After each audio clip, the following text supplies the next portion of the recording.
ప్రపంచ hyper tension వారోత్సవాలను హైదరాబాద్లో నిర్వహించారు doctors. Indian society of hyper tension ఆధ్వర్యంలో ఈ కార్యక్రమాన్ని చేపట్టారు.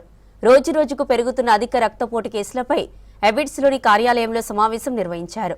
తాజా ఆరోగ్య సర్వేల ప్రకారం నగరంలో ప్రతి 3 పెద్దల్లో ఒకరు హైపర్ టెన్షన్తో బాధపడుతున్నట్లు వైద్య నిపుణులు తెలిపారు. వీరిలో సగానికి పైగా మంది తమకు బీపీ సమస్య ఉన్న విషయం తెలియదన్నారు.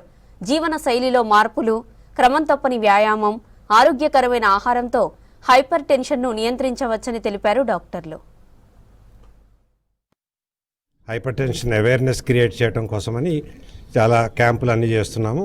ఈ సందర్భంగా ఈరోజు మన మీడియా వారితో మాట్లాడటం, వాళ్ళందరినీ రిక్వెస్ట్ చేయడం ఏంటంటే మనం పబ్లిక్ అవేర్నెస్ క్రియేట్ చేయాలి. బీపీ చాలామందికి వస్తుంది, ప్రివెంట్ చేయాలి, మనం అందరికీ తెలియాలి. అదేవిధంగా మన Telangana chapter chairman doctor lily ఉన్నారు. ఆవిడ కూడా ఇక్కడ తెలంగాణలో అన్ని చోట్ల అన్ని జిల్లాల్లో ఈ కార్యక్రమం చేయాలి అని మొదలుపెట్టారు. అందరు డాక్టర్లు రకరకాలుగా చేస్తారు. అందరూ డాక్టర్స్కి పంపించేశాము. వాళ్ళు బీపీ అంతా చెక్ చేసి ఎవరికి బీపీ ఉందా, వాళ్ళకి ఏదైనా కాంప్లికేషన్స్ ఉన్నాయా లేదా వాళ్ళ రిస్క్ ఫ్యాక్టర్స్ అంతా నోట్ చేసేసి అప్లోడ్ చేసి మనం ఒక అబ్జర్వేషనల్ స్టడీ కింద తయారు చేస్తున్నాము. ఇది 1 monthకి we're collecting the data collect చేసేసి మళ్ళీ పబ్లిక్కి అవేర్నెస్ గురించి పబ్లిష్ చేస్తాం.